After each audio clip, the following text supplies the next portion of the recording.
Hello good morning friends, मैं self doctor Dhirendra Kumar Patel, vet pro. आज हम बात करेंगे स्मॉल पपीज़ के अंदर मोस्ट कॉमन इन्फेक्शन जो लगता है पार्वो का। पार्वो डिसीज़ क्या है, कैसे ट्रांसमिट होता है, क्या सिम्टम है, कैसे पता चलेगा, डायग्नोज कैसे करेंगे आप, और इसका ट्रीटमेंट कैसे करना है, मैनेज कैसे करना है इसको। तो मोस्ट इम्पॉर्टेंट थिंग है कि जब आप एक नया पपी परचेज कर रहे होते हैं तो आपने अपने नियर बाई वेटनरी क्लिनिक में जाके लेते समय उसका पार्वो टेस्ट कराना होता है। पार्वो बेसिकली एक वायरल इन्फेक्शन है जो इन्फेक्टेड डॉग या इन्फेक्टेड पपी के यूरिन, स्टूल, सलाइवा से ट्रांसमिट होता है दूसरे पपी को। तो जिस टाइम पे आप पपी परचेज करते हैं, पपी आपका नॉर्मल बिहेव करता है, एक्टिव है, अलर्ट है, खाना ठीक खा रहा है, बट जैसे ही 3 से 4 दिन 5 दिन का इंक्यूबेशन पीरियड कंप्लीट होता है वायरस का, देन आफ्टर दैट सिम्टम आने स्टार्ट हो जाते हैं आपके पपी के अंदर। तो एडवाइस ये रहता है कि जब भी आप पपी लें आप उसका पार्वो टेस्ट ज़रूर करा लें। पार्वो टेस्ट में बेसिकली 2 टाइप्स का टेस्ट है। एक तो पहला स्नैप बेस्ड किट आती हैं, उसमें इंस्टेंट पता चल जाता है विदिन 5 मिनट्स के अंदर पार्वो पॉजिटिव है या नेगेटिव है। मैं स्लाइड अभी वीडियो में आपको शो करूँगा। सेकेंड थिंग, एक पीसीआर टेस्ट भी होता है पार्वो का, उसके लिए ब्लड सैंपल की रिक्वायरमेंट होती है और उसमें तकरीबन 8 से 10 घंटे का टाइम लगता है रिपोर्ट आने में। एक्यूरेसी की बात करें तो जितने भी किट बेस्ड टेस्ट हैं उनकी एक्यूरेसी डिपेंड करती है उनकी टेक्नोलॉजी के ऊपर। सेकेंड थिंग है 80 to 90% तक एक्यूरेसी आप मान सकते हैं पार्वो किट्स के ऊपर, बट जो दूसरा ब्लड सैंपल टेस्ट है पीसीआर, उसमें तकरीबन 95 to 99% एक्यूरेसी रहता है। तो अगर आपको इंस्टेंट रिजल्ट चाहिए तो आप इसको क्लिनिक में लेके जाएं पपी को, वहाँ पे पार्वो टेस्ट कराएं, विदिन 5 मिनट के अंदर रिजल्ट्स आपका किट में आ जाता है। किट में अगर निगेटिव आता है इट मीन्स दैट कि आपका पपी पार्वो से फ्री है, वायरस नहीं है उसको।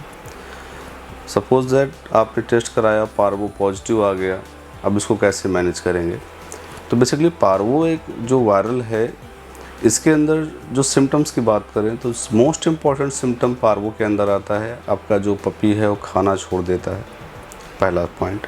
दूसरा, वॉमिटिंग स्टार्ट करता है, और थर्ड है लूज मोशन, डायरिया आना शुरू होता है। और एक टिपिकल सिम्टम है पार्वो के डायरिया में कि स्टूल में स्मेल आएगा, आपको पंजेंट स्मेल आएगा, उसमें कई बार डार्क ब्राउन रेडिश कलर का पॉटी पास करेगा। तो ये बेसिक सिम्टम है जिसको चेक करके आप आइडिया लगा सकते हैं कि आपके पपी को ये इन्फेक्शन लग सकता है। और आपका पपी ये सिम्टम शो कर रहा है तो आप इमीडिएटली जाके पार्वो टेस्ट कराइए। अगर पॉजिटिव आता है तो एज सून एज पॉसिबल जितना हो सकता है उतना ही जल्दी ट्रीटमेंट शुरू कराएं। आप जितना डिले करेंगे पपी के अंदर वायरस का कंटामिनेशन बढ़ेगा, डिहाइड्रेशन बढ़ेगा, इम्यूनिटी वीक होगी और चांसेस ऑफ सर्वाइवल उतने ही कम होते जाएंगे। तो अगर अब बात करूं कि पार्वो के अंदर बड़ा कॉमन क्वेश्चन है कि मेरा पपी बचेगा या नहीं बचेगा, वो डिपेंड करता है कि आपने पार्वो को कितनी अर्ली स्टेज में डायग्नोस किया हुआ है और कितनी जल्दी कंसर्न लिया है आपने इसके ट्रीटमेंट का। अगर आपने राइट टाइम पे अर्ली डिटेक्शन कर लिया है पार्वो का, राइट टाइम पे बिल्कुल स्टार्टिंग फेज पे ही ट्रीटमेंट स्टार्ट हो गया है, तो चांसेस उतने ही बेटर हैं रिकवरी के। तो आपने इसमें डिले नहीं करना है। सबसे पहले अगर आपका जो पपी अगर कोई साइन सिम्टम शो कर रहा है, आप जाके पार्वो टेस्ट कराइए। सेकेंड थिंग, अब पार्वो अगर पॉजिटिव आया है, ट्रीटमेंट कैसे मैनेज करेंगे। तो सबसे इम्पॉर्टेंट ट्रीटमेंट में आता है आपने अपने पेशेंट का, जो भी पार्वो इन्फेक्टेड डॉग है, उसका एक इमीडिएटली फीड एंड वाटर आपने बंद करना है। जब तक कि वो वॉमिटिंग और डायरिया स्टॉप नहीं कर देता तब तक आपने ओरल फीड एंड वाटर बंद करना है इमीडिएटली। सेकेंड थिंग, इसमें डायरिया और वॉमिटिंग आता है जिसकी वजह से बॉडी में वीकनेस और डिहाइड्रेशन होता है। देन आपने उसके लिए रेगुलर अपने नियर बाई बेड के पास जाके ड्रिप मेडिसिन, मतलब glucose drip, supportive medicine, calcium, multivitamin, B complex, antibiotics, antiemetics, anti haemorrhagic medicine, pain killer, ये सारे ही जो ट्रीटमेंट के पार्ट्स हैं वो आपने स्टार्ट कराने हैं। जो आपके वेट होंगे वो आपको गाइड कर देंगे।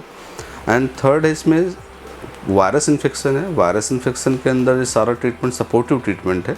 जो वायरस डेडिकेटेड ट्रीटमेंट है उसके लिए इसमें पार्वो सीरम आता है, कैनग्लो पी नाम से आता है, आप वो ज़रूर लगवाएं। अगर आपके पपी का इम्यूनिटी वीक है, बॉडी वेट काफ़ी कम है, condition day by day deteriorate हो रहा है, तो आपने पार्वो सीरम भी स्टार्ट कराना है। वो ट्रीटमेंट का पार्ट है पार्वो सीरम का। और सबसे इम्पॉर्टेंट पॉइंट है, आपका इसका रूटीन ब्लड सैंपल ज़रूर कराएं। रूटीन ब्लड सैंपल इसलिए ज़रूरी है क्योंकि एटलीस्ट आपको पता चलेगा कि पार्वो में जो बच्चा है आपका उसके अंदर इन्फेक्शन किस लेवल का है, प्लेटलेट काउंट कितना है, हीमोग्लोबिन काउंट कितना है, तो वो आपके ट्रीटमेंट को और सपोर्ट करता है। इसलिए ब्लड सैंपल आपने अपने पपी का पार्वो के दौरान, ट्रीटमेंट के दौरान ज़रूर कराना है। इसमें रिकवरी टाइम का जो रहता है वो डिपेंड करता है इंडिविजुअल टू इंडिविजुअल। मतलब कि कुछ पपीज़ के अंदर 4-5 डेज़ में इम्प्रूवमेंट साइन आ जाता है, कुछ में 10-1 दिन लग जाता है। तो ऑन एन एवरेज बात करूं तो 5 से 7 दिन का ट्रीटमेंट रहता है, बट ये फिक्स ड्यूरेशन नहीं है। ये पपी की इम्यूनिटी पे भी डिपेंड करता है। जैसे कि मैंने लास्ट वीडियो में बताया था कि अगर मदर और फादर प्रॉपर वैक्सीनेटेड हैं तो पपी का ऑलरेडी इम्यूनिटी अच्छा रहता है, तो उसको पार्वो के अंदर जो है रिकवरी में कम टाइम लगता है क्योंकि ऑलरेडी उसने एंटीबॉडीज़ बॉडी में बना रखे हैं। दूसरा, एक रैंडम पपी है जिसका कोई रिकॉर्ड नहीं है वैक्सीन्स का, इसके पेरेंट्स को वैक्सीन्स का हिस्ट्री नहीं है, तो इम्यूनिटी अगर वीक है उसका तो वो टाइम लेगा 10 दिन, बेबी 12 दिन, 15 दिन भी ले सकता है पार्वो ट्रीटमेंट में। तो उसमें ऐसा कोई फिक्स पैरामीटर नहीं है, बट ऑन एन एवरेज 5 से 7 दिन लगता है पार्वो ट्रीटमेंट के अंदर रिकवरी में। दूसरा बड़ा कॉमन क्वेश्चन है कि पार्वो में डॉक्टर ने खाना बंद करा दिया, अब कैसे करे, पपी खाना नहीं खाएगा तो सर्वाइव कैसे करेगा। एक्चुअली क्या है, जो हम लाइन ऑफ ट्रीटमेंट प्लान बना रहे होते हैं पपी का, उसके अंदर जो भी सप्लीमेंट्स हैं, अमीनो एसिड्स हैं, बी कॉम्प्लेक्स हैं, उसके बॉडी के सर्वाइवल के लिए जितने भी रिक्वायर्ड न्यूट्रिएंट्स हैं वो ऑलरेडी हम थ्रू ड्रिप मेडिसिन पपी को इन्फ्यूज़ कर रहे होते हैं आईवी के साथ में। तो उसके लिए आपको ओरल फीड के लिए वरीड करने की ज़रूरत नहीं है। दूसरा, जब भी आप वॉमिटिंग और डायरिया के केसेस में ओरल फीड देना स्टार्ट करते हैं, वो वॉमिटिंग को और ज़्यादा इंड्यूस करता है फीड। एंड साथ में इसमें मैंने बताया कि पॉटी में ब्लड आता है, ब्लीडिंग की वजह से गैस्ट्राइटिस, इंटराइटिस और इंटेस्टाइन्स के अंदर अल्सर फॉर्मेशन हो जाता है। तो जैसे ही आप फीड खिलाएंगे, पानी पिलाएंगे, वो अल्सर से हीलिंग में टाइम लेगा, और जब हीलिंग में टाइम लेगा तो फिर रिकवरी का भी टाइम बढ़ जाएगा। तो आप ध्यान दीजिए कि जब तक वॉमिटिंग डायरिया स्टॉप नहीं हो जाता, आपका पपी फीड डिमांड करना स्टार्ट नहीं कर देता ऑटोमेटिक, तब तक आपने फोर्सफुली फीडिंग नहीं करानी अपनी पपी की। इसमें सबसे इम्पॉर्टेंट पॉइंट कहता है। दूसरा, अगर विंटर के टाइम पे पार्वो इन्फेक्शन लगा हुआ है तो वायरीमिया, वायरस इन्फेक्शन के अंदर बॉडी टेम्परेचर डाउन जाता है। आपने इस चीज़ का ध्यान रखना है कि बॉडी टेम्परेचर मेंटेन करके रखना है आपने, सबसे इम्पॉर्टेंट पॉइंट है। ठीक है। तीसरा, जब पार्वो सपोज दैट आपका पपी 5 से 7 दिन तक पार्वो का जो इन्फेक्शन था उस ट्रीटमेंट के दौरान रिकवरी फेज़ में आ गया, अभी आपका पपी पार्वो से रिकवरी फेज़ में आ चुका है, सिम्टम्स शो करना, वॉमिटिंग डायरिया उसने बंद कर दिया है, एक्टिव हो गया है, फीड डिमांड कर रहा है, इट मीन्स दैट कि अब वो बॉडी से वायरस फ्री हो रहा है ग्रेजुअली। अब सबसे इम्पॉर्टेंट पॉइंट है, आपने उसका फीड मैनेजमेंट करना। तो पार्वो से रिकवरी पेशेंट्स के अंदर आपने बिल्कुल लाइट फीड से स्टार्ट करना है उसको। इसके लिए कॉमर्शियल फीड भी अवेलेबल है मार्केट में। हिल्स कंपनी का एडी कैन करके फीड आता है, कैन फॉर्मेशन रहता है, वो आप शुरू करें। सैरलैक स्टार्ट करने देना उसको, साथ में कर्ड देना शुरू कर सकते हैं उसको, कर्ड के साथ में राइस भी मिला के खिचड़ी बना के दे सकते हैं। तो बेसिक लाइट फीड से शुरू करना है। जब आपको लगता है कि 4-5 दिन एक्सपेंड हो गया है रिकवरी टाइम से, एंड ये स्टूल ठीक पास कर रहा है, यूरिन भी ठीक पास कर रहा है, एंड साथ में कोई वॉमिटिंग सिम्टम्स नहीं है, देन आप ग्रेजुअली उसको नॉर्मल डाइट पे शिफ्ट कर सकते हैं। एंड सेकेंड थिंग, अब ये क्वेश्चन आता है कि पार्वो रिकवर हो गया है, अब क्या वैक्सीन लगवा लें क्या? तो ध्यान रखिए, अगर किसी पेशेंट को पार्वो इन्फेक्शन है तो at the time of parvo infection treatment के दौरान वैक्सीन्स नहीं लगेगा उसको। And second thing, recovery complete होने के मिनिमम 2 वीक्स के बाद वैक्सीन्स लगवानी है आपने। ठीक। ऐसा नहीं है पार्वो हो गया आपने वैक्सीन लगवा दी, नहीं, वो सिम्टम और भी ख़राब कर देगा, आपके वायरस की इम्यूनिटी वैक्सीनेशन और वीक करेगा और कंडीशन उसकी डिटेरियोरेट होगी। तो आपने 2 चीज़ें ध्यान रखी हैं। थर्ड है पार्वो का जो वैक्सीनेशन है आफ्टर रिकवरी के बाद, कुछ लोग कहते हैं इसने पार्वो से रिकवर्ड हो गया है, एंटीबॉडी बना ली है, तो वैक्सीन की अभी तो नीड नहीं है।